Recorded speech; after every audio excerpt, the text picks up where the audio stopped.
أعوذ بالله من الشيطان الرجيم. بسم الله الرحمن الرحيم. الحمد لله رب العالمين، والصلاة والسلام على أشرف الخلائق أجمعين، سيدنا وسيد الأولين والآخرين، حبيبنا وحبيب إله العالمين، إمام المرسلين وخاتم النبيين، أبي القاسم المصطفى محمد.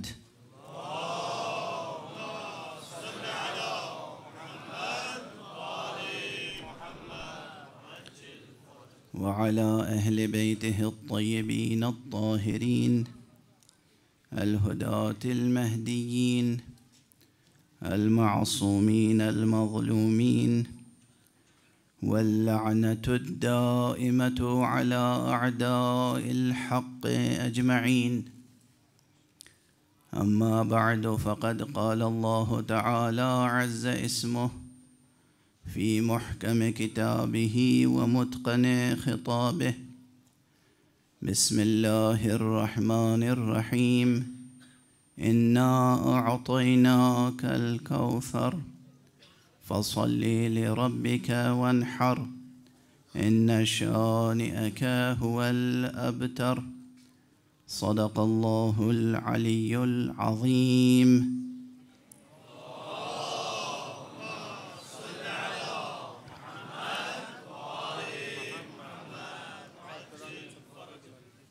عزیزان اسلامی اور مسلمانان حسینی، یہ مجلسیں ظاہر ہے کہ شبہ شہادت حضرت زہرا سلام اللہ علیہا کی مناسبت سے ہو رہی ہیں، اور اسی مناسبت سے تبرکن اور تیمنن خطبے کے بعد سورہ مبارکہ کوثر کی تلاوت میں نے کل بھی کی تھی، اور آج بھی اسی سورہ مبارکہ کی تلاوت کی سعادت حاصل کی ہے، چونکہ اس سورہ مبارکہ کا کل کے کل اس سورہ مبارکہ کا تعلق جو حضرت زہرا سلام اللہ علیہا سے ہے۔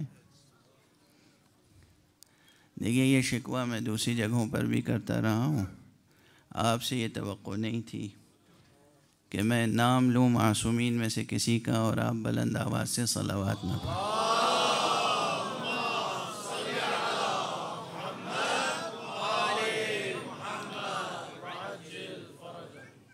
چہاردہ معصومین علیہم السلام میں سے کسی کا بھی نام لیا جائے، وہ بھی دوران مجلس، تو سب کو مل کر بلند آواز سے صلوات پڑھنا چاہیے، اور یہ یاد رکھیے اگر آپ نے صلوات نہیں پڑھی تو گویا جفا کی۔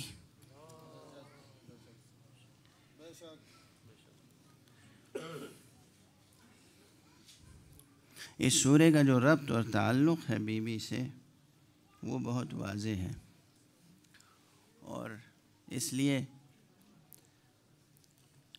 اس پورے سورے کی تلاوت ایک کلی عنوان ہے، لیکن اس ضمن میں جس طرح کل میں نے چند مطالب گزارش کیے تھے، میں بعض کلی مطالب گزارش کرنا چاہ رہا ہوں، چونکہ یہ مجلسیں حوزہ علمیہ قم میں منعقد ہو رہی ہیں، اور مجلس میں جو افاضل کی شرکت ہے وہ بہت معنویت رکھتی ہے۔ ضرور اس میں بہت سے حضرات وہ ہیں کہ جو صرف اور صرف مجلس عزا کا عنوان سامنے رکھ کر مجلس عزا میں شرکت کے لیے تشریف لائے ہیں۔ پروردگار ان کی اس سعی کو قبول فرمائے، اور ان کے اس تعلق کو، اس ربط کو اس ارتباط کو جو مجالس اعزائے اہل بیت سے ہے اور قوی سے قوی تر فرمائے، ان کے جذبہ ولا اور جذبہ ایثار میں برکت عطا فرمائے۔ مجھے یقین ہے کہ بہت سی بحثیں سنگین ہوں گی، سخت ہوں گی، مشکل ہوں گی، حوزوی اصطلاحیں اس میں استعمال ہوں گی، ان اصطلاحوں سے، ان الفاظ سے، ان تعبیرات سے یہ حضرات آشنا نہیں ہیں۔ مگر کل میں نے ایک جملہ عرض کیا تھا، اور وہ یوں ہی نہیں عرض کیا تھا، یہ میرا تجربہ ہے زندگی بھر کا، یہ میرا تجربہ ہے زندگی بھر کا۔ واقعاً فرش عزائے اہل بیت اور فضائے مجلس میں وہ تاثیر ہے، وہ برکت ہے، وہ اثر گزاری ہے کہ میں نے صرف، یہ تو قم ہے، یہ تو گویا مجلسیں زیر گنبد معصومہ قم ہو رہی ہیں، یہاں تو فضا ہی کچھ اور ہے۔ لیکن دوسرے دور دراز ملکوں میں بھی میں نے بعض وہ مشکل مباحث چھیڑے ہیں ممبر سے کہ میرے دوست احباب آ کر نصیحت کرتے ہیں، یہ کیا کرتے ہیں آپ، کیوں ایسے مشکل مباحث چھیڑتے ہیں، یہ تو خالص حوزوی مسائل ہیں، یہ تو کلاس روم میں بیٹھ کر ڈسکس کیے جاتے ہیں۔ اور مجلس کے بعد میں ان دوستوں سے کہتا ہوں، آپ نے ملاحظہ فرمایا جو باتیں آپ نہ جانے کتنی مشکل عبارتوں میں کئی دن تک یا کئی ہفتے یا کئی مہینے صرف کر دیتے ہیں سمجھنے سمجھانے کے لیے، اور پھر بھی نہ جانے کتنے شکوک و شبہات و اشکالات رہ جاتے ہیں، یہ فرش عزا کی تاثیر ہے اور اس منبر کی تاثیر ہے کہ وہ عوام الناس جو مکتب نہیں گئے ہیں وہ بھی لب لباب اور لب مطلب کو لے کر جاتے ہیں، خالی ہاتھ نہیں جاتے۔ مشکل ترین مسائل، جبر و اختیار کے مسائل، خیر و شر کے مسائل، عصمت کے مسائل، توحید حق صمدی کے مسائل، یہ میرا زندگی بھر کا تجربہ ہے، اور اس تجربے کو میں اپنے عزیز دوستوں کے ساتھ جو میری طرح طالبان علم دین ہیں ان کے ساتھ میں اس تجربے کو شیئر کرنا چاہتا ہوں کہ کوئی عنوان یہاں آ کے سنگین نہیں رہتا۔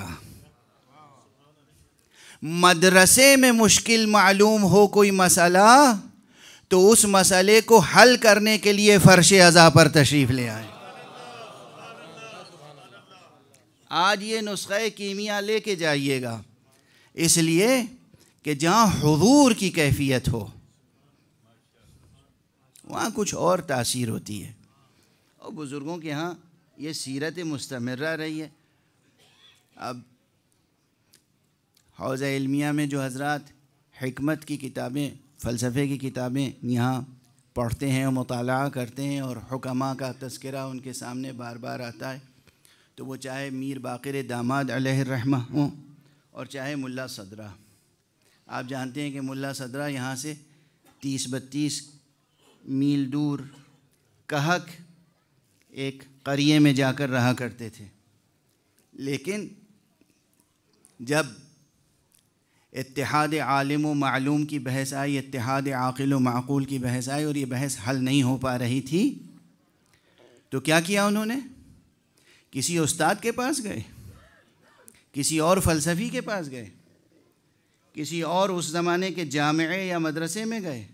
نہیں، وہاں سے اٹھے اور سیدھے حرم معصومہ قم میں آئے، اور قبر معصومہ کے برابر میں مصلی بچھا کر نماز شروع کر دی۔ 2 رکعت نماز پڑھی تھی کہ مسئلہ حل ہو گیا۔ اور یہ روحانی تجربہ، یہ معنوی تجربہ خود انہوں نے اپنے قلم سے 1 سے زائد مقامات پر تحریر فرمایا ہے۔ یعنی آپ غور فرمائیے کہ ملا صدرہ کی قد و قامت کا کوئی فلسفی، کوئی حکیم، اور وہ انتہائی اخلاص اور تواضع اور عاجزی کے ساتھ یہ اعتراف کر رہا ہے کہ یہ مسئلہ میری سمجھ میں نہیں آ رہا تھا، اور آیا کس طرح؟ جوار معصومہ میں پہنچے، توسل کیا، 2 رکعت نماز پڑھی، مسئلہ حل ہو گیا۔ غور فرمایا آپ نے؟ وہ 2 رکعت نماز ہو یا مجلس عزا. یہ میرا بہت پرانا شعر ہے، صرف ایک مصرع دہراؤں گا. خدا کی قسم نماز و مجلس شبیر کا ہے ایک مزاج.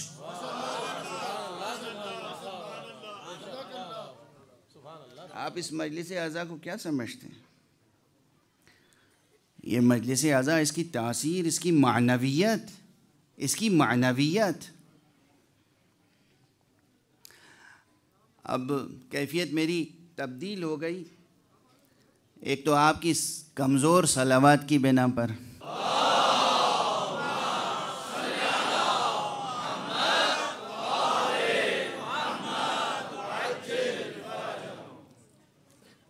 میں بعض مباحث، کیا میری عادت یہ ہے، مزاج یہ ہے کہ ایک بار جو پڑھ دیتا ہوں دوبارہ اسے مکرر پڑھنے کا جی نہیں چاہتا.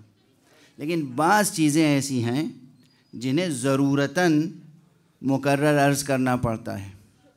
اور آج بھی اب اس وقت ذہن میں یہ بات آئی آپ کی صلوات کے تعلق سے، جو کل بھی مزاج دیکھا میں نے اور آج بھی، اور وہ ذکر بہرحال ذکر حضرت بی بی سلام اللہ علیہا سے جڑا ہوا بھی ہے، تو اس لیے شاید یہ بحث آ جائے اور میرے ذہن میں جو کلی کچھ مباحث ہیں، عناوین ہیں، اس سے بھی جڑا ہوا ہے. دیکھیے کل یہ بحث میں نے اٹھائی اور اس اعتماد کے ساتھ اٹھائی کہ یہاں جو حضرات یہ جتنے عمامے نظر آ رہے ہیں، پروردگار ان عماموں کے وقار میں اور اضافہ فرمائے. یہ ہم پر، آپ پر، سب پر ایک لازمی ایک امر ہے کہ کل جو اس فقیر نے عرض کیا کہ قرآن مجید کی آیتوں سے کس طرح فضائل کا استنباط ہو. اب تک کیا آپ کے ذہنوں میں رہا ہے؟ قرآن مجید کی آیتوں سے کس طرح احکام کا استنباط ہو.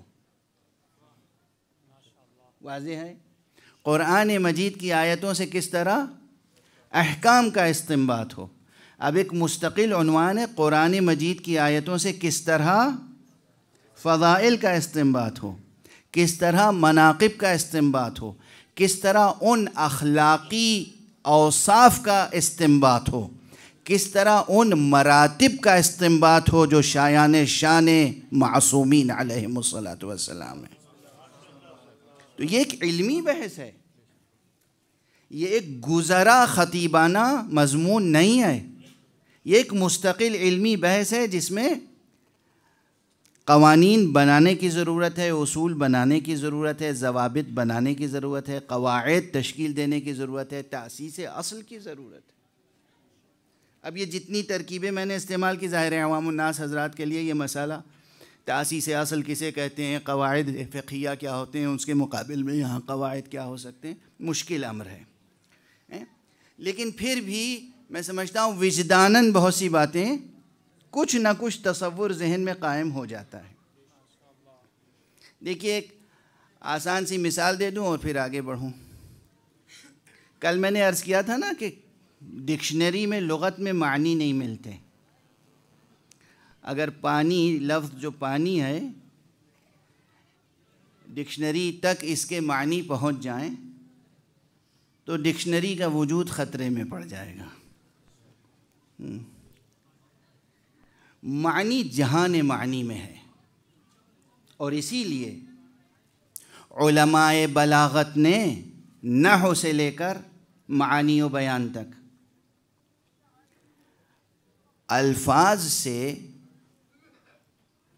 الفاظ کے نقشوں سے معانی کے قلعوں تک پہنچنے کے لیے راستے دکھائے ہیں. یہ عبارت ہو تو معنی تک کیسے پہنچیں گے، یہ عبارت ہو تو معنی تک کیسے پہنچیں گے، جملے کا یہ سانچہ ہو تو کیا معنی سامنے آئیں گے، جملے کا دوسرا سانچہ ہو تو کیا معنی سامنے آئیں گے، جملہ خبریہ ہوگا تو اس میں ثبوت و دوام کے معنی ہوں گے، جملہ فعلیہ ہوگا تو اس میں حدوث اور استمرار کے معنی ہو سکتے ہیں. جملہ شرطیہ ہوگا تو اس میں منطوق کی کیفیت کیا ہوگی, مفہوم کی کیفیت کیا ہوگی.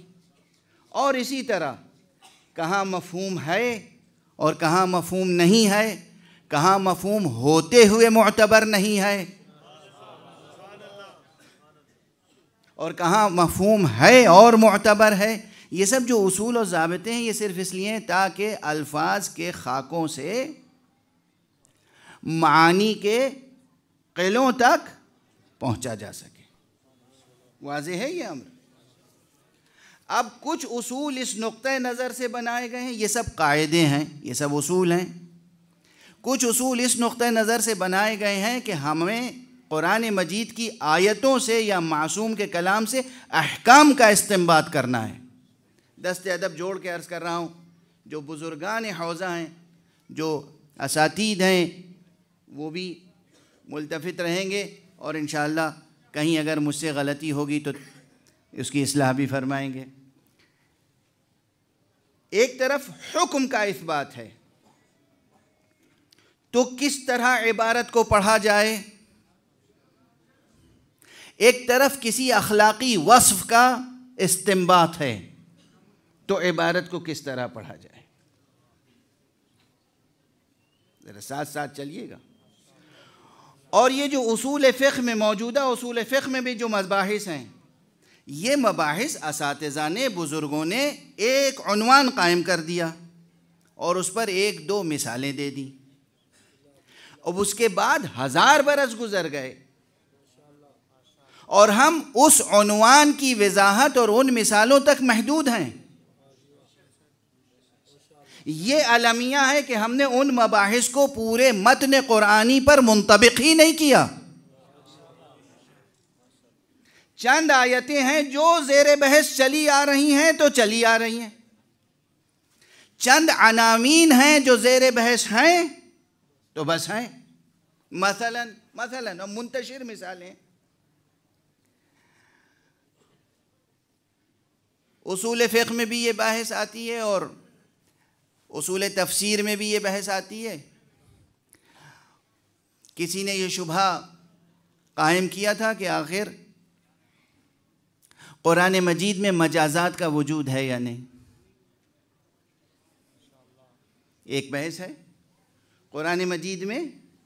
اب جب مجازات کہا گیا نا تو مجازات کے جتنے انواع و اقسام ہیں سب اس عنوان کے تحت سمجھیے گا. یعنی تشبیہ اور تشبیہ بسیط اور تشبیہ مرکب اور کنایہ اور استعارہ اور مجاز مرسل, یہ جتنے اقسام ہیں نا, جتنے شناختہ شدہ اقسام ہیں وہ بھی, اور جو اب تک شناختہ شدہ نہیں ہیں وہ بھی. توجہ رکھیے گا, کہیں یہ تو آپ کے اذہان عالیہ میں نہیں ہے کہ بس جو کچھ عبد القادر جرجانی نے لکھ دیا وہی ختم ہے, بس آگے اضافہ نہیں ہو سکتا. خدا کی قسم یہ جملہ اس فقیر کا یاد رکھیے گا, علم میں جمود نہیں ہے, علم کی حقیقت میں جمود نہیں ہے, علم کی حقیقت میں مسلسل ارتقا ہے. اسی لیے گھر میں تربیت ہو یا مدرسے میں تربیت ہو یا اسکول میں تربیت ہو, تربیت کرتے وقت بچوں سے یہ نہ کہیے گا میاں فلاں صاحب ارے یہ علم تو بس ان پر تمام ہو گیا, اس سے آگے کوئی نہیں بڑھا سکتا. مرثیہ بس میر انیس پر تمام ہو گیا, اس سے آگے کوئی نہیں بڑھ سکتا. غزل بس میر تقی میر پہ تمام ہو گئی, اس سے آگے نہیں بڑھ سکتی. اصول آخوند خراسانی پہ تمام ہو گیا, اس سے آگے نہیں بڑھ سکتا. فقہ آیت اللہ العظمیٰ خوئی پر تمام ہو گیا, اس سے آگے نہیں بڑھ سکتا.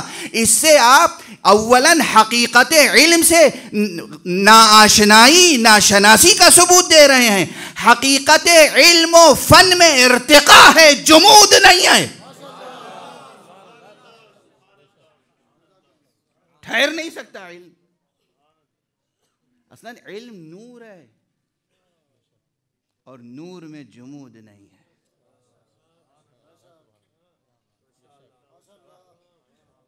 علم نور ہے.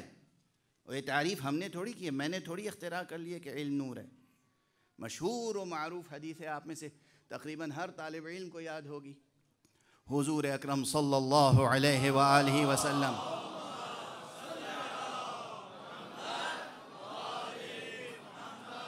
نے ارشاد فرمایا ہے کہ العلم نور یقذفہ اللہ فی قلب من یشاء. علم نور ہے جس کے دل میں چاہتا ہے پروردگار ڈال دیتا ہے. اسی لیے کوئی کتاب اٹھا کر سینے سے لگا کے چلا جائے تو یقینی نہیں ہے کہ دل میں نور آ جائے. معلوم کتاب لے گئے تو آپ کو علم حاصل ہو جائے گا.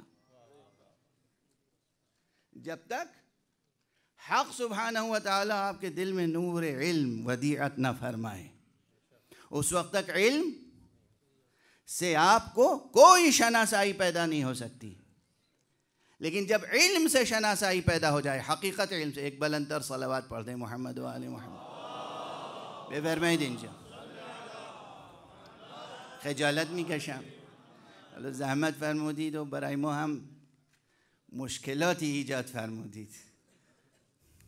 بزرگان حوزہ تشریف لا رہے ہیں اور اس طالب علم کے لیے امتحان کی منزلیں کڑی ہو جائیں گی. پھر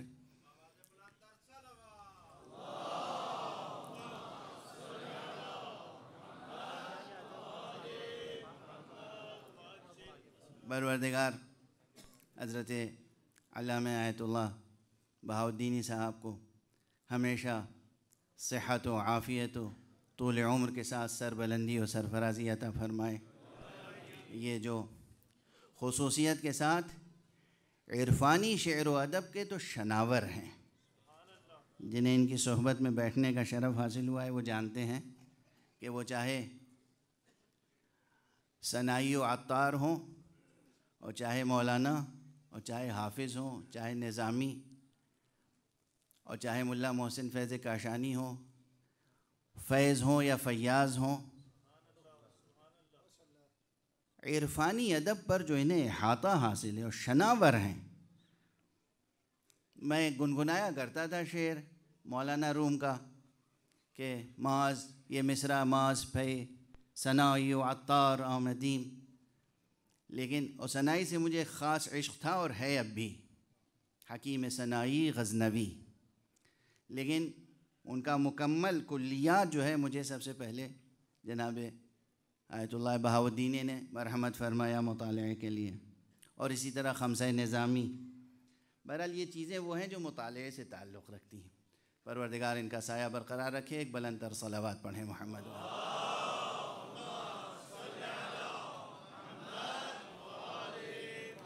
بہرحال توجہ فرمائیے گا اس مطلب کی طرف, علم میں جمود نہیں ہے. حقیقت علم میں مسلسل حرکت ہے, اور وہ بھی حرکت ہے خط مستقیم میں. حرکت ہے علم میں اور وہ بھی خط مستقیم میں. آپ تجربہ کر کے دیکھ لیجئے اس نور حسی کے ساتھ. اس نور حسی کی کرنیں کہیں ٹھہرتی نہیں ہیں, اور جب چلتی ہیں تو خط مستقیم میں چلتی ہیں, اور جہاں کوئی رکاوٹ آ جائے پلٹتی ہیں تو بھی خط مستقیم میں پلٹتی ہیں. ریفلیکشن اور ریفریکشن کے تمام فینومینا, تمام مظاہر جو علم طبیعیات اور علم مناظر میں ہیں, اسے مطالعہ فرما لیجیے گا. اس نور ظاہری, نور مادی, نور حسی میں یہ صفت ہے کہ اس میں جمود نہیں ہے, مسلسل حرکت ہے. حرکت ہے تو خط مستقیم میں ہے. توجہ ہے. یہ مظہر ہے ظاہری عالم مادہ میں. یہ مظہر بتاتا ہے کہ یہ جو جب نور ظاہری و نور مادی و نور محسوس کی یہ صفت ہے, تو جو نور مجرد ہے اس کی بھی یہی صفت ہے کہ وہ اس میں جمود نہیں ہے, مسلسل حرکت ہے. حرکت ہے تو خط مستقیم میں ہے, یعنی مسلسل. وہ بھی خط مستقیم کا رخ کدھر ہے, جہت کدھر ہے, جہت کدھر ہے, جہت بلندی کی طرف ہے. اب خدا کی قسم ایک جملہ عجیب و غریب زبان پر آ گیا اس وقت. عموماً جب ہم کہتے ہیں کہ بلندی کی طرف ہے تو ذہن میں یہ بات آتی ہے کہ پستی سے بلندی کی طرف. دست ادب جوڑ کے میں عرض کر رہا ہوں. فوراً ذہن میں آتا ہے پستی سے بلندی کی طرف، نہ کہے کوئی تب بھی اسباب کنایہ وہ مفہوم داخل ہو جاتا ہے ذہن میں کہ بلندی کی طرف. اس جیومیٹری کا تصور کوئی نہیں کر سکتا جس جیومیٹری کے ساتھ حق سبحانہ و تعالی نے اس کائنات کو خلق فرمایا ہے، کہ وہاں سے جو چیز آتی ہے وہ کبھی اس کا سفر پستی سے شروع ہی نہیں ہوتا. خدا کی قسم، خدا کی قسم، پستی سے سفر شروع ہی نہیں ہوتا، بلکہ یہ سفر ہوتا ہے بلندی سے بلندی کی طرف. مجبوری ہمارے ذہن ناقص کی، ہمارے ذہن کوتاہ کی مجبوری ہے. ایک صلوات پڑھ دیجئے محمد و آل محمد.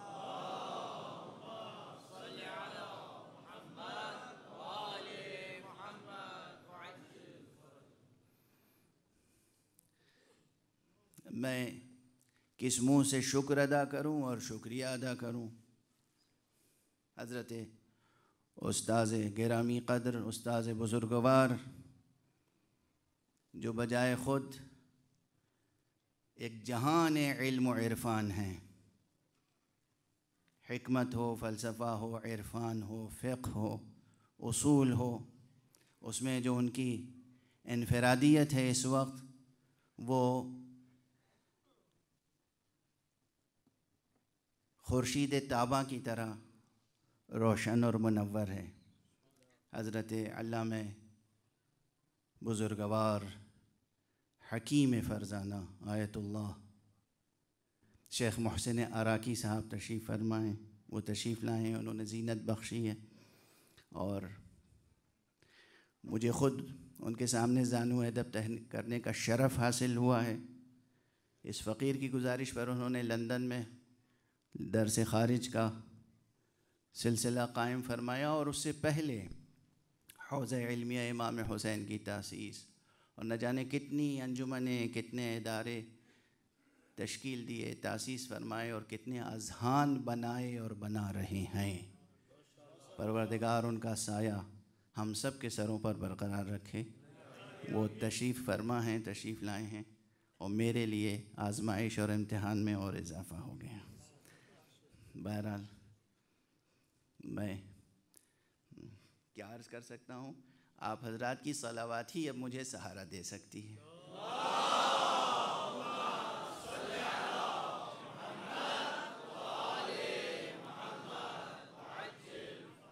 اجازت میں فرمائی ادامہ بدیں. بہرحال ایک امتحان ہے، آج امتحان دے رہا ہوں، میں مجلس تھوڑی پڑھ رہا ہوں. کیونکہ استاد کو حق ہے امتحان لینے کا، جب چاہے امتحان لے لیں، میدان میں، مجمع میں، تنہائی میں، حق ہے. ہم سر تسلیم خم کیے ہوئے ہیں. تو میں جو عرض کر رہا تھا آپ کے سامنے، دو نکات، اس کے بعد اصل مطلب. علم میں، حقیقت علم میں جمود نہیں ہے.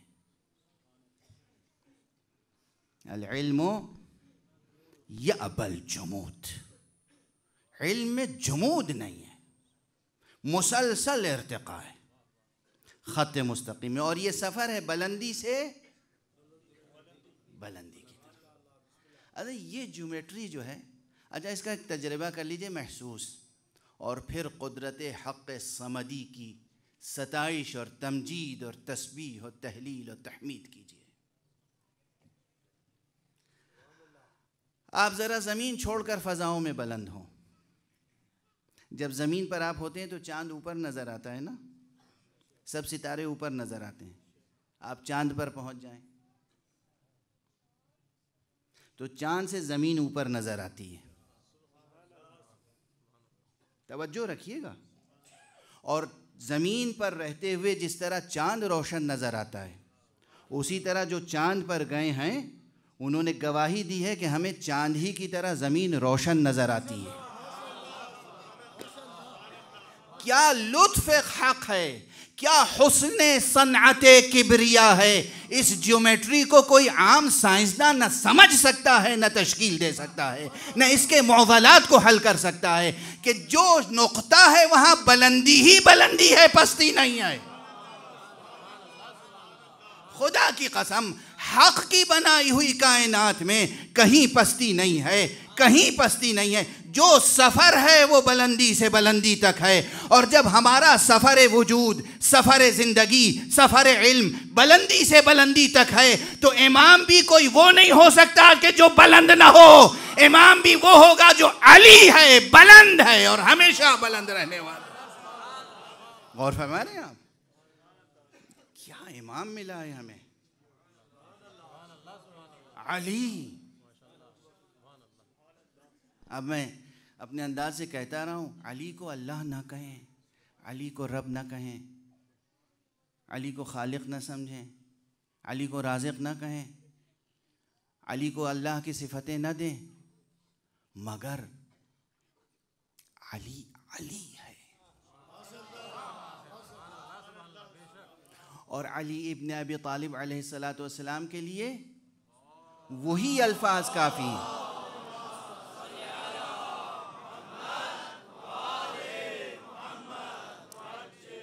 وہی الفاظ کافی ہیں جو خود ہم اپنی طرف سے کیوں کسی چیز کو مشترک بنائیں. یہ ہمیں کیا ضرورت ہے؟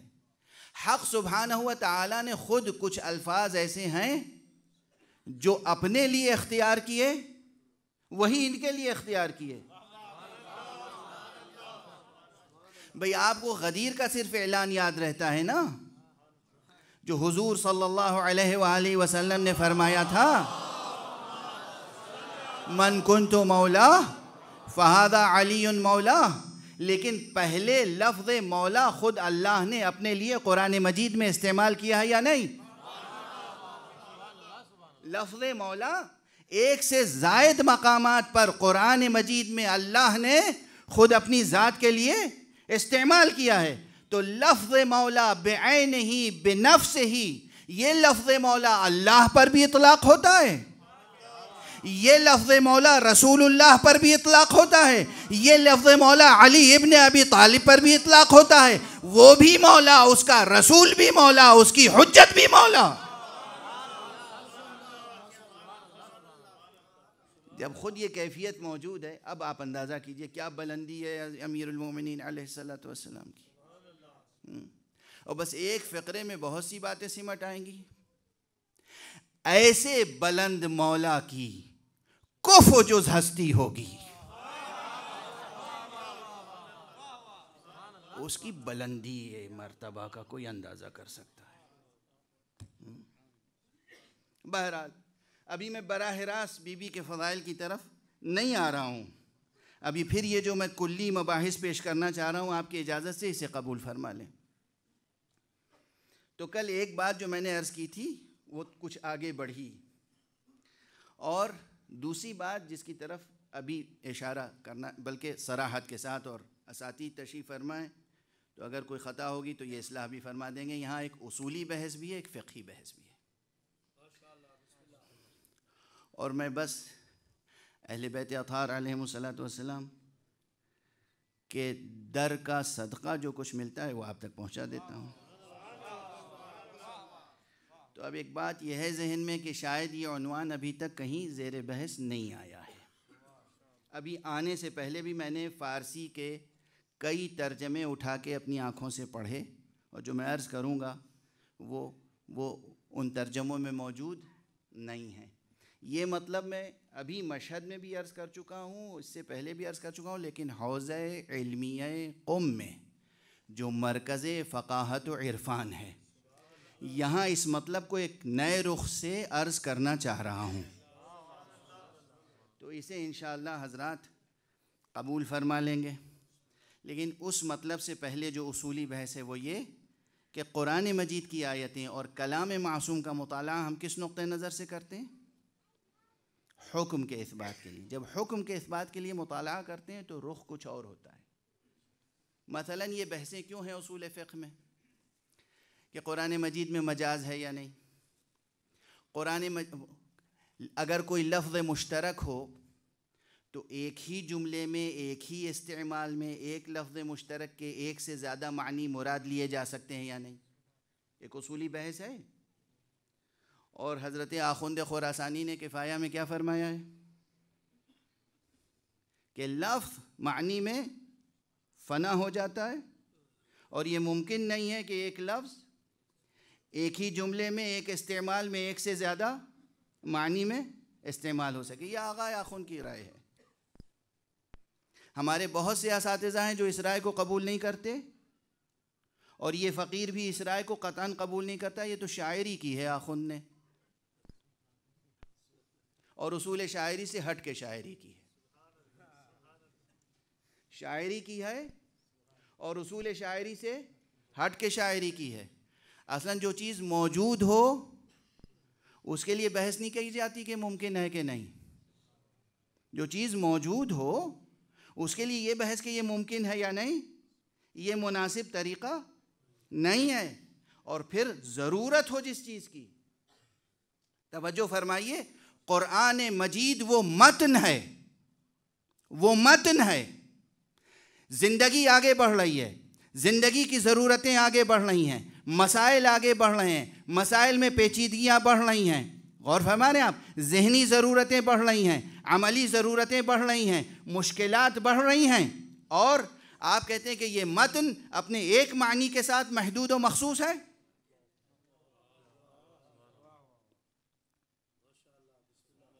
قرآن مجید حق سبحانہ و تعالیٰ کی طرف سے نازل ہونے والا آخری پیغام ہے، اور حق سبحانہ و تعالیٰ کو یہ معلوم ہے کہ ابھی زندگی کا کارواں ختم نہیں ہو جائے گا، انسانیت کا کارواں نابود نہیں ہو جائے گا، ابھی سلسلہ دراز ہے۔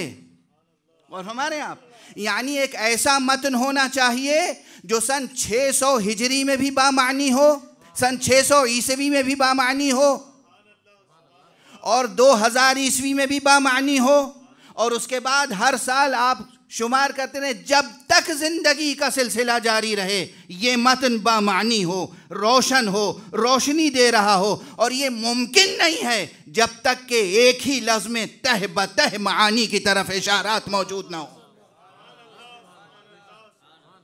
ممکن نہیں ہے، ممکن نہیں ہے۔ یہاں سے قرآن مجید میں مجاز ہے یا نہیں، صرف بحث کر کے چھوڑنا دیجئے، مجاز ہے، اور مجاز ہے تو کہاں کہاں ہے، اور تہ در تہ کت قدر مجاز ہے، یہ ایک بات۔ فقہا نے یہ بحث کی کیونکہ مجاز ہے کہ نہیں ہے، اور مشترک ایک سے زیادہ معنی میں استعمال ہوتا ہے یا نہیں ہو سکتا، وہ یوں ہی بحث نہیں کی ہے۔ بس ایک جملہ عرض کر دوں، فقہا نے بحث اس لیے کی ہے کہ قانونی متن کی ضرورت الگ ہوتی ہے۔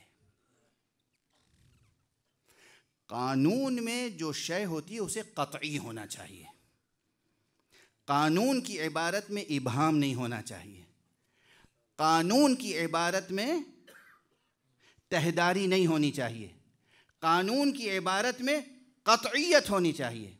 چونکہ حکم کا استنباط کرنا ہے، تو جب ہم ایک متن قانونی کے طور پر قرآن مجید کو دیکھیں گے تو ہمیں وہ اصول اور قواعد کام میں لانے پڑیں گے جو اس عبارت کو اس احکام و استحکام تک اور اس محکم منزل تک لے آئے کہ جہاں حکم کا استنباط ہو سکے۔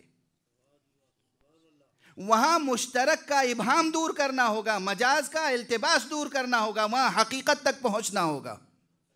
اور فرما رہے ہیں آپ، چاہے حقیقت لغویہ ہو یا حقیقت شرعیہ ہو یا حقیقت اہل شرع ہو، متشرعہ ہو، ہمیں قانون کے متن کو ہر طرح کے ابہام و التباس سے پاک کرنا ہوگا، اس لیے یہ بحث ہے۔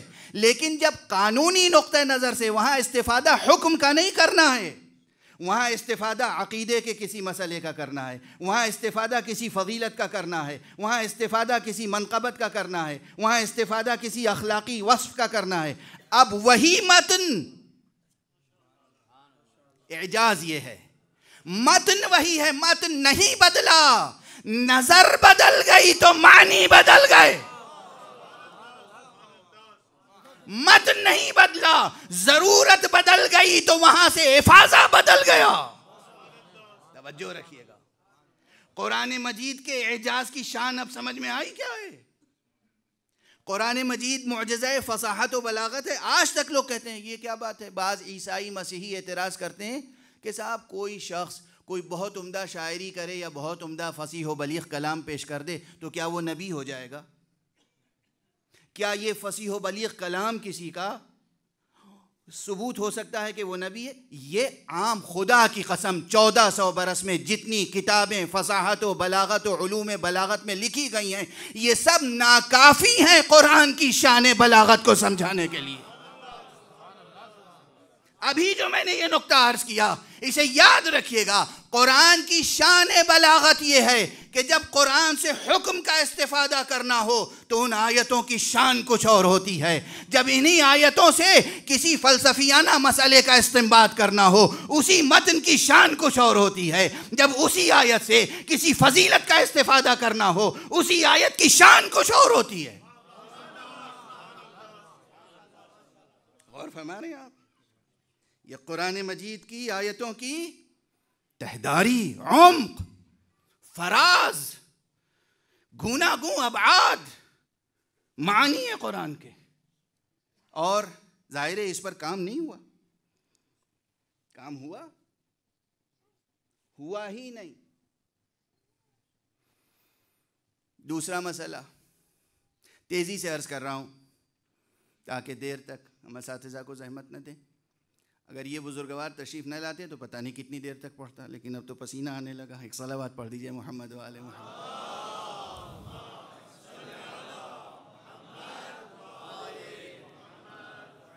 کل آ گیا تھا اشارہ کہ ہم جب آیتوں سے فضائل کا استنباط کریں تو ایک طرف تو ایک مجموعہ ہے مختصر سا آیتوں کا جس کے ساتھ روایتیں ہیں، اور ان میں سے بھی اکثر روایتوں کو ماشاءاللہ راوی مجہول، سند ضعیف، متن نامفہوم کر کے لیس بشیء کہہ دیتے ہیں۔ کیا کروں میں؟ اب میں نام نہیں لے رہا ہوں، لیکن یہ فقرہ ڈھونڈ لیجئے گا کس نے لکھا ہے، امام موسیٰ الکاظم علیہ السلام سے۔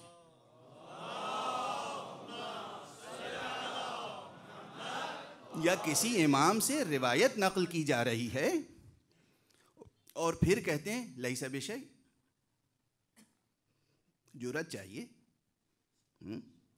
یا تو آپ کہہ دیجئے کہ اس کی سند ضعیف ہے، بالکل سند پہ بحث نہیں کی، کچھ نہیں کی، روایت نقل کی اور اس کے بعد کہا لیس بشیء۔ جرأت چاہیے اس کے لیے۔ نعوذ باللہ نستجیر باللہ۔ بہرحال ایک طرف ایک مختصر سا مجموعہ آیتوں کا ہے اور روایتیں، ایک طرف پورا قرآن ہے، اور ایک طرف تفسیر فرات کوفی، تفسیر البرہان اور دوسری تفسیریں اٹھا کے دیکھیے گا، اس میں امیر المومنین علی ابن ابی طالب علیہ الصلاۃ والسلام سے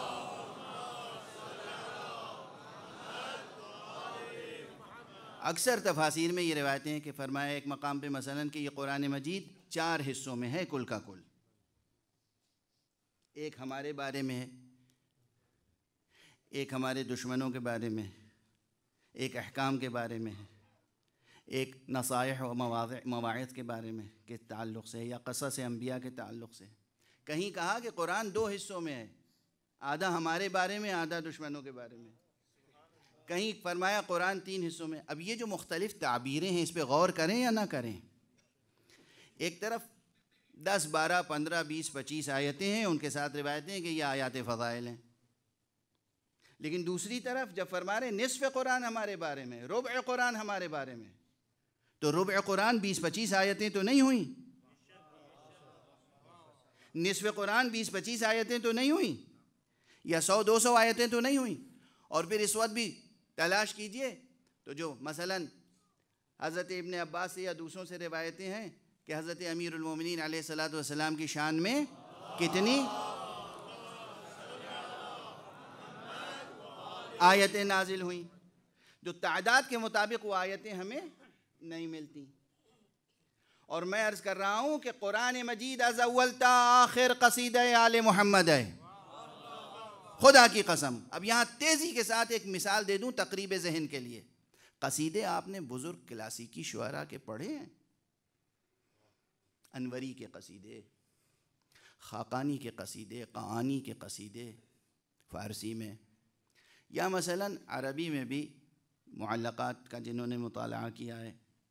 اردو میں ہماری اردو جو بہت ہی کم مایہ زبان ہے، اس میں بھی سودا کے قصیدے، ذوق کے قصیدے، غالب کے قصیدے، یہ جب آپ کے پڑھیں گے، جب غالب کا مکمل قصیدہ 110 اشعار کا ہے، جس میں سے 29 شعر موجودہ متداول دیوان میں ہیں، 110 اشعار پہ مشتمل ہے وہ قصیدہ. نسخہ حمیدیہ اٹھا کے دیکھیے گا. قصیدے کی ٹیکنیک کیا ہے؟ قصیدہ گوئی کا ہنر کیا ہے؟ تقریب ذہن کے لیے عرض کر رہا ہوں. قصیدے میں ایک مطلع ہوتا ہے جس میں کوشش ہوتی ہے براعت استحلال ہو،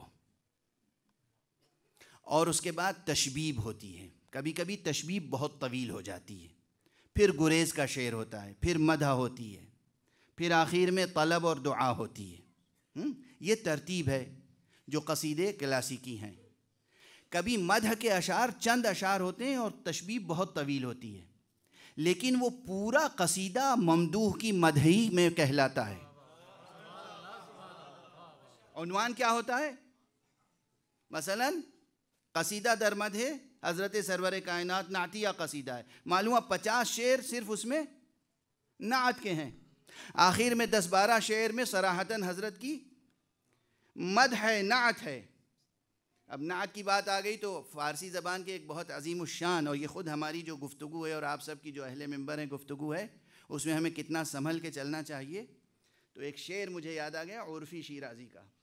عرفی شیرازی بہت عظیم شاعر ہے، جینیس، بہت بلند شاعر ہے. عرفی شیرازی کا ایک شعر ہے کہ عرفی مشتا بن رہ نعتست نہ صحراست. عرفی مشتاب ان رہ نعتست نہ صحراست. اے عرفی زیادہ دوڑ کے نہ چلو، یہ نعت کا راستہ ہے، صحرا نہیں ہے. یہ جنگل بیابان صحرا نہیں ہے، یہ نعت گوئی کی صراط مستقیم ہے، اس پہ دوڑ کے نہ چلو. عرفی مشتا بن رہ نعتست نہ صحراست، آہستہ کہ رہ بر دم تیغست قدم را. آہستہ چلو اس لیے کہ یہ شمشیر کی دھار پر سفر طے کرنے کے مترادف ہے. تو جو حضرات منبر پر آ کر نعت کہیں یا نعت پڑھیں کسی منظوم یا منصور، ان کی ذمہ داری ہے احتیاط، الفاظ کیا استعمال کریں، استدلال کیا پیش کریں، مطالب کیا پیش کریں، مصدر و منبع کیا ہو. غور فرما رہے ہیں آپ؟ فضائل و مصائب کا پڑھنا آسان نہیں ہے. تو یہ تو درمیان میں آ گئی بات. یہ جو شعراء کہتے تھے قصیدے، اس میں جو ٹیکنیک تھی 50 شعر تشبیب، اس کے بعد گریز اور مدح. اس میں ٹیکنیک کیا ہوتی تھی؟ اور پورا قصیدہ کہلاتا تھا ممدوح کی شان میں. ہوتا یہ تھا، اور آخر میں طلب و دعا میں 2 عنصر ضروری تھے. توجہ رکھیے گا. جتنے کلاسیکی قصیدے ہیں، کلاسیکی ادب کا مطالعہ کیجیے، خدا را ادب کا مطالعہ کیجیے. بغیر ادبی مطالعے کے قرآن کی شان ادب پر گفتگو نہیں کی جا سکتی. صرف چند درسی کتابیں پڑھ کے بات نہیں بنے گی. دنیا بھر کا ادب پڑھیں، پھر قرآن کی شان اعجاز کو دیکھیں. تو توجہ فرمائیے گا کہ مدح کے بعد بھی 2 چیزیں اہم ہوتی ہیں، ایک طلب اور ایک دعا. اور جب دعا ہوتی ہے تو ہمیشہ تمام کلاسیکی قصیدوں میں ممدوح اور ممدوح کے چاہنے والوں کے حق میں دعا، اور ممدوح کے دشمنوں کے لیے بد دعا. تمام کلاسیکی قصیدوں میں واضح ہے، اردو کے ہوں، عربی کے ہوں، فارسی کے ہوں. بطور خاص فارسی قصیدہ پوری دنیا کے ادب میں عظیم الشان چیز ہے. جس طرح اردو کا مرثیہ پورے عالمی ادب میں ایک ممتاز شے ہے، اسی طرح فارسی میں مثنوی و قصیدہ، یہ ایک الگ بحث ہے. اب دیکھیے قصیدے میں تشبیب کے اشعار بہت ہوتے ہیں. مثلا بہاریہ قصیدہ ہے تو بات شروع ہوگی چمن کی، گلزار کی، بہار کی، گلاب کا تذکرہ ہوگا، مرغزار کا تذکرہ ہوگا، فضاؤں کا تذکرہ ہوگا، خوشبو کا، نکھت کا، رنگ کا، ہر چیز کا تذکرہ ہوگا. اور یہ سب تذکرہ انسان کے ذہن میں ایک حسن مثالی کا ایک نقشہ قائم کر دے گا، اور اس کے بعد ممدوح کی مدح شروع ہوگی. یہ سب تشبیہ کس لیے تھی؟ تاکہ ممدوح کے حسن کو سمجھایا جا سکے. اور فرما رہے ہیں آپ، قرآن مجید میں بھی آدم کا تذکرہ ہے، نوح کا تذکرہ ہے، ابراہیم کا تذکرہ ہے، موسیٰ کا تذکرہ ہے، عیسیٰ کا تذکرہ ہے. یہ سب تشبیب کی باتیں ہیں. مقصود محمد مصطفیٰ کا تذکرہ. صلوات پڑھ دیں محمد و آل محمد.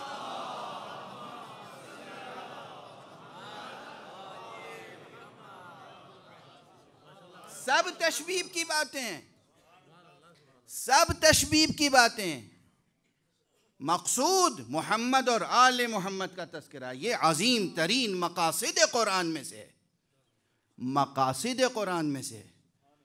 توجہ ہے. اب بہرحال ایک مطلب ہے، تیزی سے عرض کر دوں.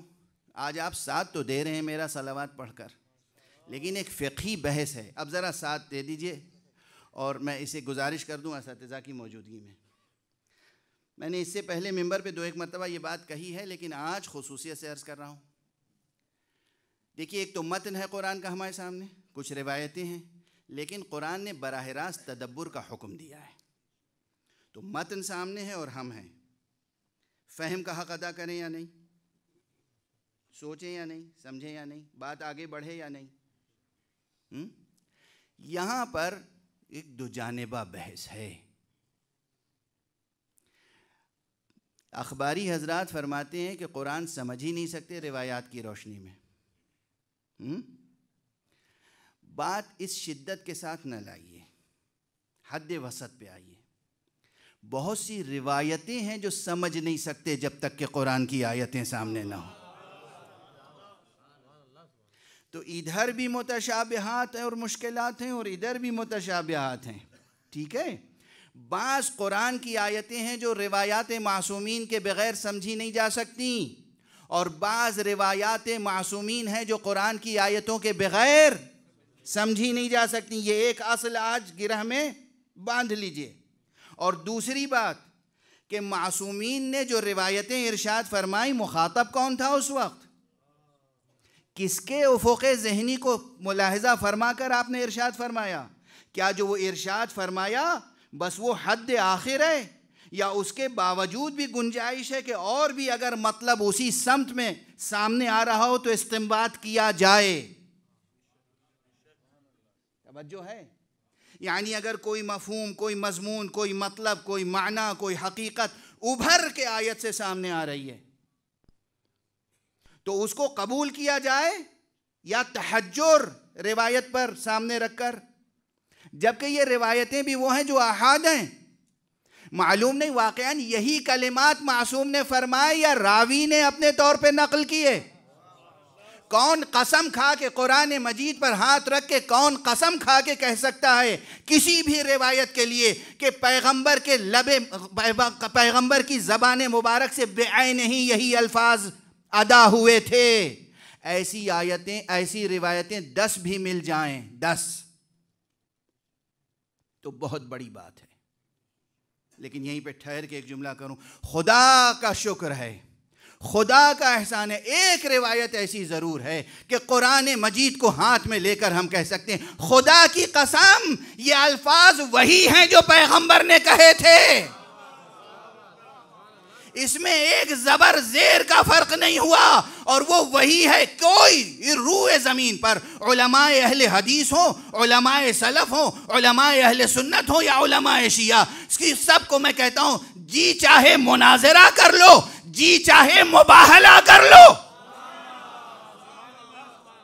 مگر تم اس بات کا انکار نہیں کر سکتے کہ یہ جملہ من کنت مولا فہذا علی مولا یہ بعین ہی پیغمبر کی زبان مبارک سے نکلا ہے. نہ ایک لفظ کم ہوا ہے نہ اضافہ ہوا ہے. صلوات پڑھ دیں محمد و آل محمد.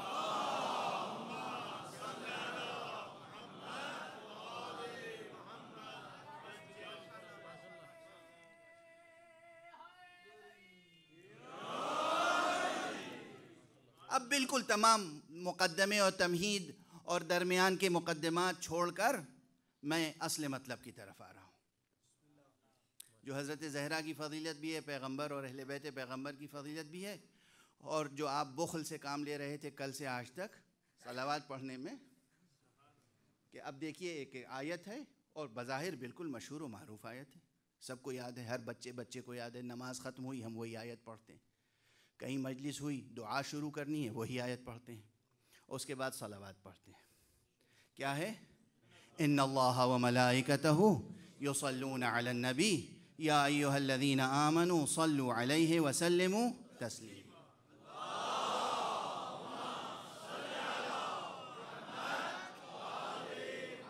بس اب دست ادب جوڑ کے عرض کر رہا ہوں کہ یہاں پر اس آیت پہ ٹھہر کے تأمل کیجئے، اور اساتذہ کی موجودگی میں ہاتھ جوڑ کے عرض کر رہا ہوں، اس آیت کریمہ کا ترجمہ آج تک سب نے غلط کیا ہے.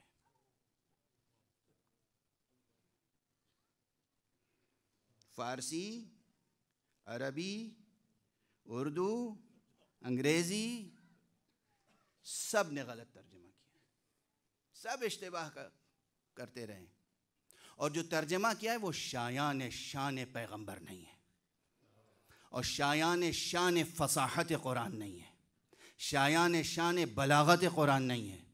اور غلط ترجمہ کرنے کے نتیجے میں یہ ہوا کہ بہت سے فقہی احکام ہم ثابت نہیں کر پائے اس ایک آیت سے.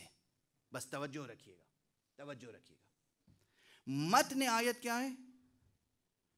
ان اللہ و ملائکتہ. پہلے تو وہ جملہ عرض کر دوں کہ ذرا اس شان کو دیکھیے. قرآن مجید میں اول سے آخر تک کتنے احکام ہیں؟ کتنے احکام ہیں؟ کوئی گن سکتا ہے؟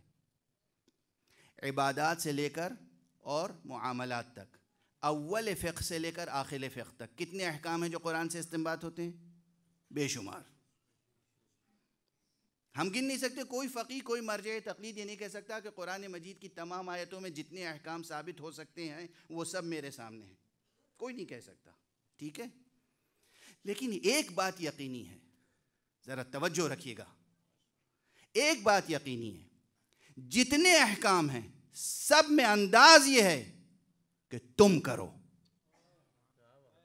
اقیموا الصلاۃ، تم نماز پڑھو. وہ مولا ہے، وہ خالق ہے، وہ معبود ہے، حکم دے رہا ہے تم نماز پڑھو. کتب علیکم الصیام، تمہارے اوپر روزہ واجب قرار دے دیا گیا، تم روزہ رکھو. للہ علی الناس حج البیت، اللہ کا ایک حق ہے، اللہ کی طرف سے لازم ہے، واجب ہے، جاؤ حج کرو، تم کرو. آتوا الزکاۃ، تم زکات دو.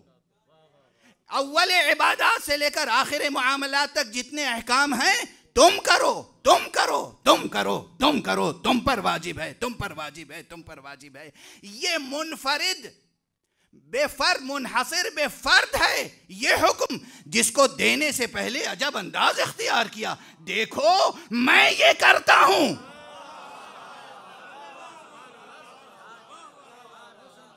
میرے مقرب فرشتے ملائکہ یہ کرتے ہیں، تم بھی کرو. کیا انداز ہے، کیا انداز ہے خدا کی قسم. کبھی غور فرمایا ہے آپ نے؟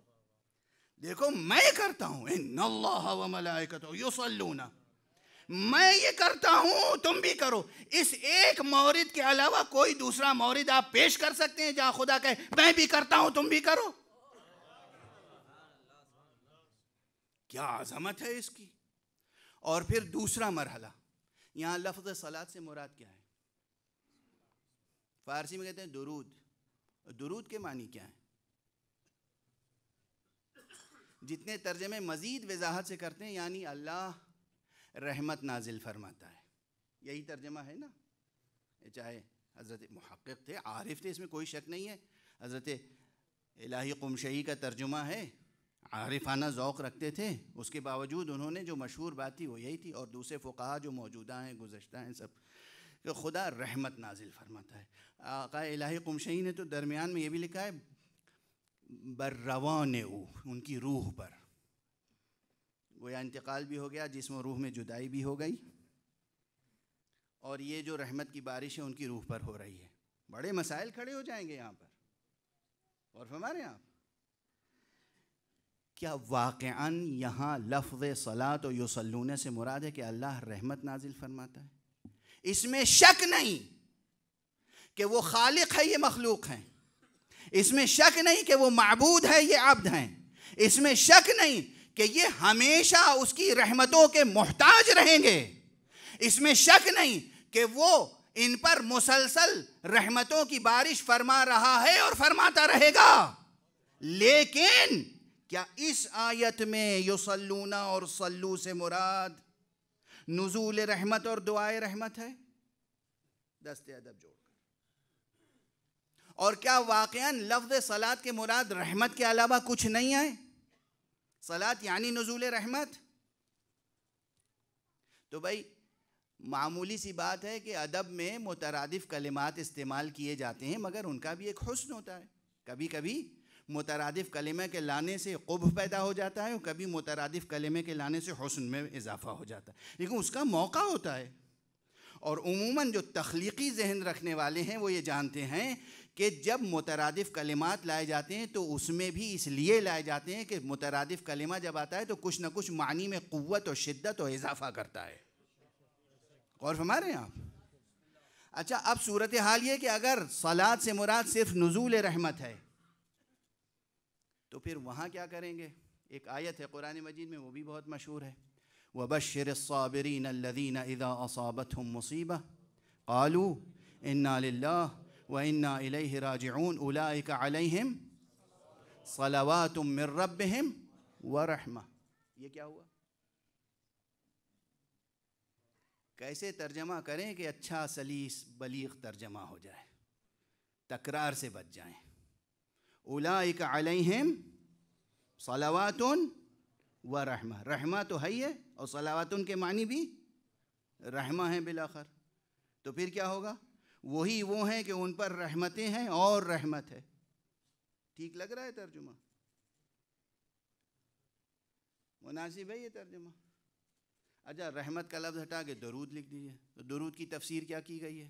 اب تک کیا ہوئی ہے درود کی تفسیر؟ دست ادب جوڑ کے یہ مطالب عرض کر رہا ہوں اور شکر خدا ادا کرتا ہوں. دیکھیے یہاں مسئلہ نزول رحمت کا اس آیت میں نہیں ہے. ایک چیز ہوتی ہے ستائش، ثنا، تعریف. بے شک تمام تعریفیں حق سبحانہ و تعالیٰ کے لیے ہیں، الحمدللہ رب العالمین. لیکن خدا کبھی کبھی خود بھی کسی کی تعریف کرتا ہے. توجہ رکھیے گا، خدا تعریف کرتا ہے. یعنی کیا؟ اب محسوس مثال دے دوں. آپ کسی طالب علم کو، کسی ادیب کو، کسی شاعر کو، کسی فلسفی مفکر کو، کسی سائنسداں کو کبھی کبھی ایوارڈ دیتے ہیں. تو ایوارڈ دینے کا طریقہ کیا ہے؟ ایک سند امتیاز سپاس نامہ لکھا جاتا ہے جو جس میں اس کے اوصاف کا ذکر کر کے، اس کے کارنامے کا ذکر کر کے اس کی تعریف کی جاتی ہے، اور ساتھ میں کوئی نقد رقم یا کچھ ایسی چیز دی جاتی ہے کہ جو اس تعریف سے علیحدہ ہوتی ہے. اور ہمارے یہاں پروردگار عالم نے یہی فرمایا، اولئک علیہم صلوات من ربہم. اللہ انہیں سند امتیاز بھی دیتا ہے، رحمت بھی نازل فرماتا ہے. تصویر آنکھوں میں آ گئی؟ اس کے معنی ہے کہ صلاۃ جب اللہ کی طرف اسناد ہو، اس فعل کا اللہ کی طرف اسناد ہو صلاۃ کا، خصوصاً نبی کے تعلق سے، تو اس کے معنی صرف نزول رحمت نہیں ہے. ارے بھائی مصطفیٰ تو خود کائنات رحمت حق ہیں. یہاں پر مراد ہے کہ دیکھو اللہ اور اس کے فرشتے اس نبی کی ستائش کرتے ہیں، ثنا کرتے ہیں، حسن ثنا کرتے ہیں، تعریف کرتے ہیں، تمجید کرتے ہیں، توصیف کرتے ہیں، نعت بیان کرتے ہیں. مسلمانوں تم بھی اس نبی کے فضائل بیان کرو. ایمان لانے والوں تم بھی اوصاف پیغمبر بیان کرو. دیکھیں یہاں پر فقہی جہات و جوانب کیا ہیں. اگر ہم نے یہ مضمون سمجھ لیا کہ یہاں صلاۃ سے مراد یہ ہے کہ ثنا کرنی ہے اور اللہ نے حکم دیا ہے کہ ثنا کرو، یہ وہ ثنا کرو جو اللہ نے نبی کی ستائش کی ہے، وہی ستائش تم بیان کرو، تو بہت سے علماء سلف، بہت سے علماء سلف نہیں علی الاطلاق، بہت سے وہ علماء جو اپنے کو سلفی کہتے ہیں، وہابی کہتے ہیں، اعتراض کرتے ہیں، مجلس عزا منعقد نہ کیجیے، فضائل بیان کرنے کے لیے جلسہ منعقد نہ کیجیے، میلاد کا جلسہ منعقد نہ کیجیے، سیرت النبی کا جلسہ منعقد نہ کیجیے. ان سے کہیے کہ اللہ نے حکم دیا ہے.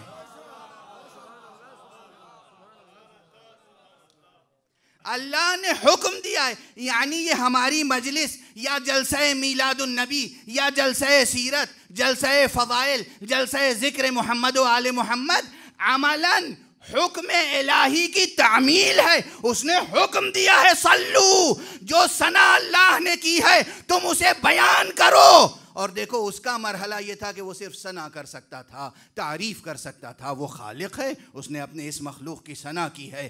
تم ثنا بھی کرو اور ساتھ میں اطاعت بھی کرو. اس لیے یہاں دو فعل آ گئے، صلو علیہ یعنی ان کی ستائش بھی کرو، وسلموا تسلیما، اور اس طرح اطاعت کرو کہ اطاعت و بندگی کا حق ادا ہو جائے.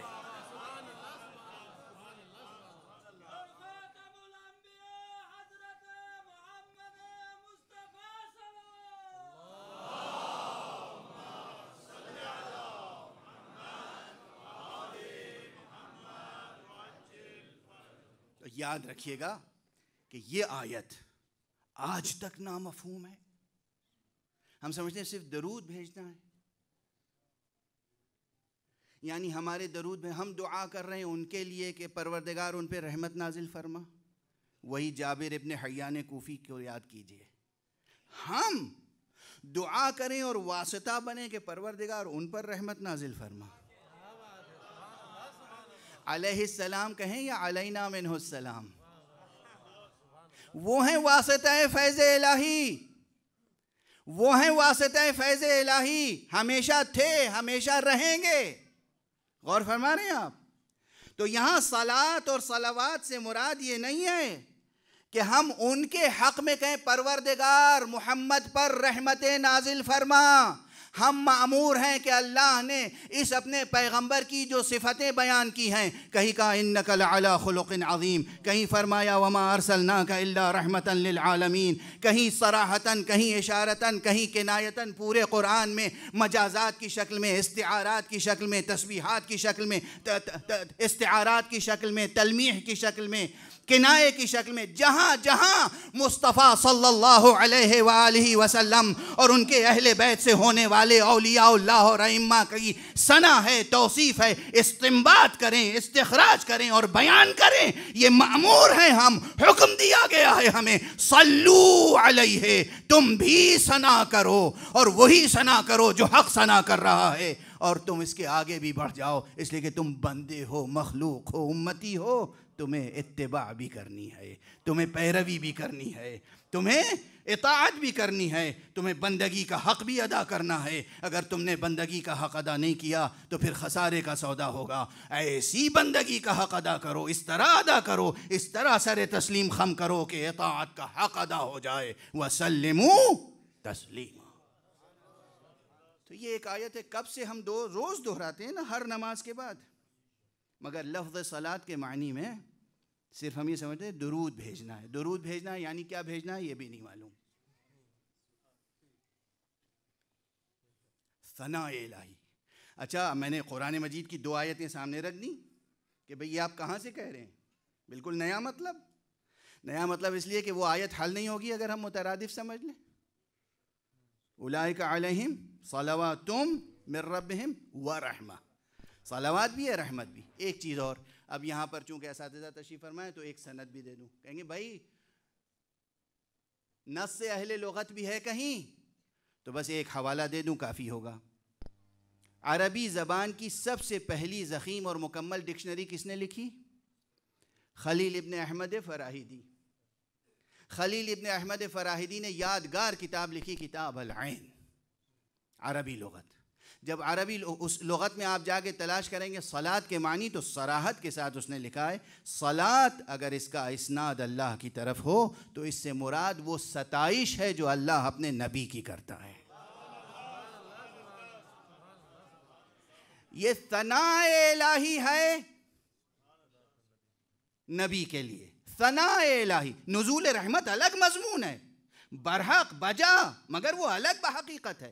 نزول رحمت بھی ہے، ثنا بھی ہے، سند توصیف بھی ہے. اور صلوات اللہ کی طرف سے نبی کے حق میں سند توصیف، اور ہم مامور ہیں کہ اس سند توصیف کی مسلسل قرأت کرتے رہیں، بیان کرتے رہیں کہ اللہ نے اس نبی کی کیا توصیف کی ہے. اور ہمارے آپ تو نص سے اہل لغت موجود ہے، قرآن سے شاہد موجود ہے، آیت موجود ہے. اب آپ صلوات پڑھتے رہیے محمد والے محمد.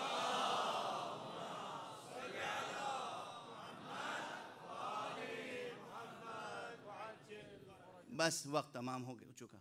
اب اپنے تسلسل کے ساتھ گفتگو کرتا اگر میں سندھ میں ہوتا یا لاہور میں ہوتا.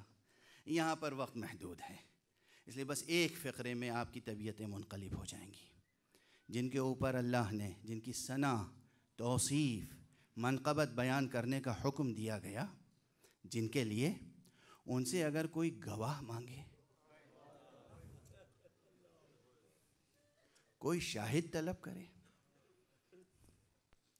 جو سچائی کا معیار قرار دیے گئے ہوں، جن کی یہ توصیف قرآن میں کی گئی ہو، جنہیں صادقین کے لقب سے ملقب کیا گیا ہو، جنہیں صادقین کے لقب سے ملقب کیا گیا ہو، جنہیں آیت تطہیر کی سند اور ستائش، سند توصیف حاصل ہو، جن کی عصمت قرآن سے ثابت ہو، جن کی صداقت قرآن سے ثابت ہو، جن کی رہبری قرآن سے ثابت ہو، جن کی ولایت قرآن سے ثابت ہو، ان کو کسی اور کے دربار میں جانا پڑے.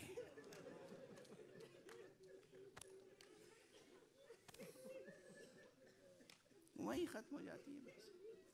قیامت تک ہمارے لیے عزاداری کے لیے کافی ہے، قیامت تک ماتم کرنے کے لیے کافی ہے، قیامت تک رونے کے لیے کافی ہے کہ کس کو بلایا گیا، کس کو جانا پڑا. جو بی بی مسجد میں تشریف لاتی تھی تو مقام ختم نبوت پر فائز پیغمبر تعظیم کے لیے کھڑے ہوتے تھے، اور خود ہٹ کر اپنی جگہ بی بی کو بٹھاتے تھے. اور وہ بی بی جس کے دروازے پر روزانہ صبح جا کر سلام کرتے تھے، اس بی بی کو اسی مسجد میں جانا پڑا. لیکن اب کوئی یہ کہنے والا نہیں ہے کہ بی بی تشریف فرما ہو.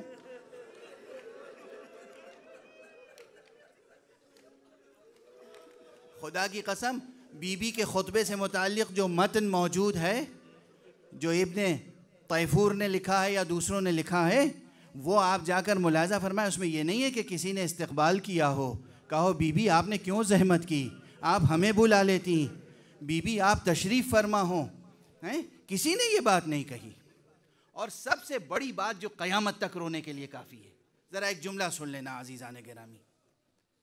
بی بی کی مصیبت، بی بی کی مصیبت، بی بی کی رحلت تو ہماری مصیبت ہے.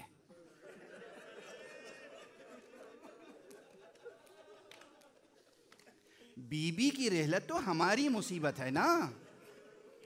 بی بی کی رحلت خود بی بی کے لیے تو اسباب شادی ہے، خوشی کے اسباب ہیں. بابا کے پاس پہنچ گئیں، حضور حق میں پہنچ گئیں، دنیا کے مصائب و آلام سے نجات مل گئی. غور فرمائیں، بی بی کی رحلت اگر عارفانہ نقطہ نظر ہو، بی بی کی رحلت بی بی کے لیے سامان مسرت ہے، ہمارے لیے مصیبت ہے، ہمارے لیے ابتلا ہے.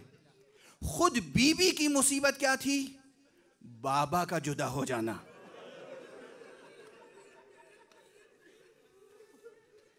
رسول اللہ کا بی بی سے جدا ہونا بی بی کی مصیبت تھی نا. کیسی بیٹی سے کیسا بابا جدا ہوا ہے. اگر یہ بس یہ دو فقرے سمجھ میں، کیسا بابا کیسی بی بی سے جدا ہوا ہے، کیسی بیٹی سے، تو قیامت تک یہ مسئلہ حل ہو جائے گا. آپ سمجھ جائیں گے کہ آخر بی بی اتنا گریہ کیوں کرتی تھی، کہ رحلت پیغمبر کے بعد مسلسل گریہ فرماتی رہیں، مسلسل گریہ فرماتی رہیں. یہاں تک کہ بعض، اب میں کیا کہوں، اس کے علاوہ کوئی لفظ ہے، بعض ایسے شقی تھے جنہوں نے آ کے امیر المومنین سے کہا کہ بی بی کے گریے سے ہمیں تکلیف ہوتی ہے، بی بی کے گریے سے ہمیں تکلیف ہوتی ہے. کہیے یا رات کو شب کو گریا کر لیا کریں یا دن میں گریا کر لیا کریں. اللہ اکبر. یہی سبب ہے کہ امیر المومنین علیہ السلام نے ایک خاص گھر تعمیر فرمایا بی بی کے لیے. اور میں یہ کہتا ہوں آج تک دنیا میں جتنی مسجدیں ہیں وہ مسجدیں شبیہ مسجد نبوی اور شبیہ مسجد الحرام ہیں. لیکن یہ جتنی امام بارگاہیں ہیں یہ خصوصیت سے بنتی ہیں, یہ بنائی جاتی ہیں. یہ شبیہ ہے اس گھر کی جو عزا خانہ علی نے فاطمہ کے لیے بنایا تھا.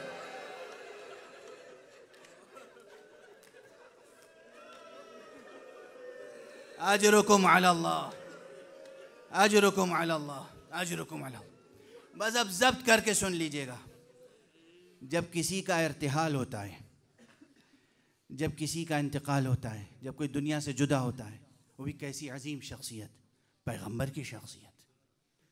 سب سے پہلے جو گفتگو کرنے کھڑا ہوتا ہے انسان, تو کیا گفتگو کرتا ہے؟ قرآن نازل ہو چکا ہے, قرآن تہذیب سکھا چکا ہے سوگواری کی. قرآن کہہ چکا ہے جب کوئی مصیبت نازل ہو, کوئی مصیبت سامنے ہو تو انا للہ و انا الیہ راجعون کہو, ہے نا؟ ذرا اس خطبے پہ نظر ڈالیے گا جو جناب رسالت مآب کے ارتحال کے بعد پہلا خطبہ کسی شخص نے دیا ہے. وہ خطبہ انا للہ و انا الیہ کے فقرے سے شروع نہیں ہوتا. وہ خطبہ اس بیان سے, اس جملے سے شروع نہیں ہوتا کہ رسول اب ہمارے درمیان نہیں ہیں, افسوس ہے ہمیں, صدمہ ہے ہمیں, غم ہے ہمیں. یہ ایک حقیقت ہے جسے ہمیں تسلیم کرنی ہے, اور ہم سب مل کے رسول کی ایک لوتی بیٹی فاطمہ زہرا کو پرسا دیتے ہیں. یہ جملے نہیں ہیں اس خطبے میں, عجیب و غریب جملے ہیں. سنو الا ایھا الناس, سنو اے لوگو, جو لوگ محمد کی عبادت کرتے تھے وہ جان جائیں کہ محمد مر گئے, اور جو خدا کی عبادت کرتے تھے وہ سن لیں کہ خدا زندہ ہے, حی لا یموت ہے. یہ کوئی انداز ہوتا ہے خطبے کا؟ یہ کسی محب کی زبان سے نکلے ہوئے جملے ہیں, یہ کسی عاشق کی زبان سے نکلے ہوئے جملے ہیں, یہ کسی مہذب انسان کی زبان سے نکلے ہوئے جملے ہیں. یہ وہ انسان ہو سکتا ہے جو تہذیب مسرت و تہذیب غم سے آشنا ہو. کیا یہ فقرے اس زبان سے نکلے ہوئے ہیں جو آداب قرآنی میں ڈھلا ہوا ہو؟ حضور کی وفات ہوئی ہے, حضور کی شہادت ہے, حضور کا ارتحال ہے, بیٹی موجود ہے جو بلک بلک کے رو رہی ہے. کہنا چاہیے ہم سب آؤ چلو, اختلاف نہ کرو, سب سے پہلے بی بی کو پرسا دیں. مگر کوئی بیوی کو پرسا دینے کا تصور ہی نہیں ہے. غور ہمارے یہاں اس کے اور جو مضمرات ہیں وہ انشاءاللہ کسی وقت اور فضائل کے دوران عرض کروں گا. ذرا دیکھو تو بی بی کی مصیبت, بابا پر گریہ کر رہی ہیں, اور ادھر انداز کیا ہے, جملہ کیا ساخت ہے. جو محمد کی عبادت کرتا تھا وہ سن لے کہ محمد مر گئے. کون تھا جو محمد کی عبادت کرتا تھا؟ کون تھا جو محمد کی عبادت کرتا تھا؟ یہ تعبیر کیسی ہے؟ یہ روح سخن کس کی طرف ہے؟ یہ کون سا انداز تخاطب ہے؟ یہ کسی فصیح و بلیغ کا انداز تخاطب ہے؟ یہ کسی عارف کا انداز تخاطب ہے؟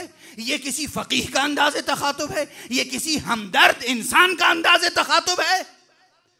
یا معلوم ہوتا ہے کہ جو لوگ پیغمبر کی اطاعت کرتے تھے, پیغمبر سے محبت کرتے تھے, والہانہ پیغمبر کی فرما برداری کرتے تھے, وہ فرما برداری اس حاسد کو عبادت معلوم ہوتی تھی, عبادت معلوم ہوتی تھی.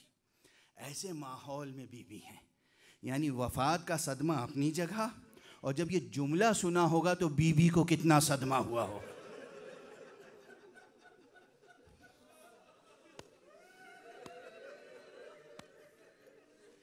جب یہ جملہ سنا ہوگا تو بی بی کو کتنا صدمہ ہوا ہوگا. بس ہاں, بی بی کی مصیبتیں گناتا رہوں تو رات گزر جائے گی, اس لیے بس اب اپنی مصیبت یہ ہے کہ بی بی بھی جدا ہو گئی. لیکن کس طرح جدا ہوئی ہے, پہلو میں کتنے دنوں تک زخم لیے رہے. کتنے دنوں تک پہلو میں زخم لیے رہی، کتنے دنوں تک شوہر سے چھپایا ہے یہ زخم، کتنے دنوں تک پہلو کا درد چھپایا ہے شوہر سے. مجھے نہیں معلوم، میں اپنی جہالت کا اعتراف کر رہا ہوں، مجھے نہیں معلوم. میں نے تمام روایتوں کا احصاء اور استقصاء نہیں کیا ہے، مگر میں سمجھتا ہوں شاید علی اپنی علی جیسا صابر، علی جیسا شجاع، علی جیسا مرد، علی جیسا فتح، علی جس کے دم سے اسلام کو سہارا تھا، علی جس کے دم سے تمام مظلوموں کو سہارا تھا، علی جس کے دم سے ہر کمزور کو سہارا تھا، علی جس کے دم سے ہر ناتواں کو سہارا تھا، وہ علی اپنی پوری زندگی میں اگر بلند آواز سے گریہ کیا ہے تو بس 2 مواقع. ہم سے یہ نہ کہنا کہ آہستہ گریہ کرو. آقا امیر المومنین نے بس 2 مواقع پر بلند آواز سے گریہ کیا. ایک موقع یہ روایت ہے کہ امیر المومنین قبر مبارک پیغمبر کے پاس تشریف فرما تھے، وہیں حسنین تھے. جب بیت الشرف سے خبر آئی فاطمہ گزر گئیں،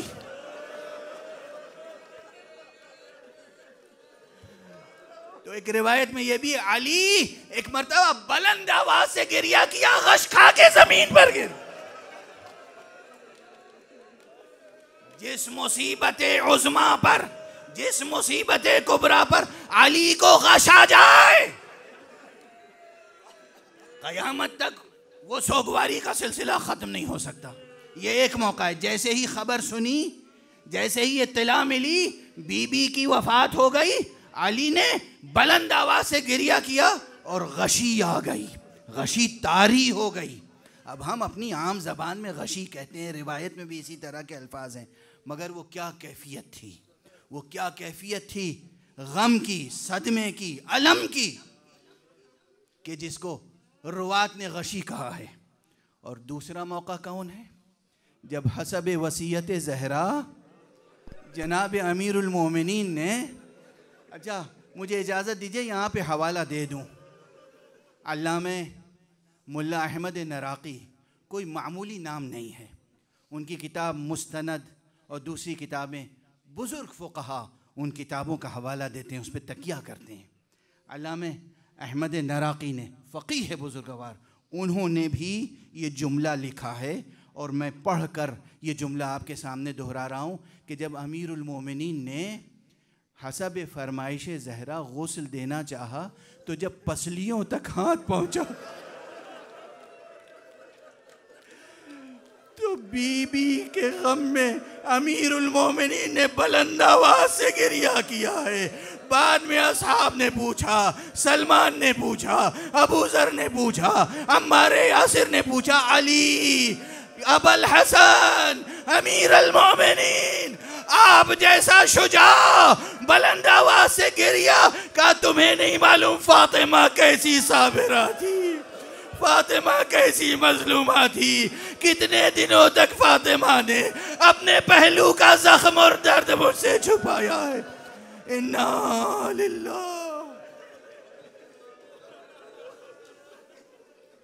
وَإِنَّا إِلَيْهِ رَاجِعُونَ رِضًا بِقَضَائِهِ وَتَسْلِيمًا لِأَمْرِهِ.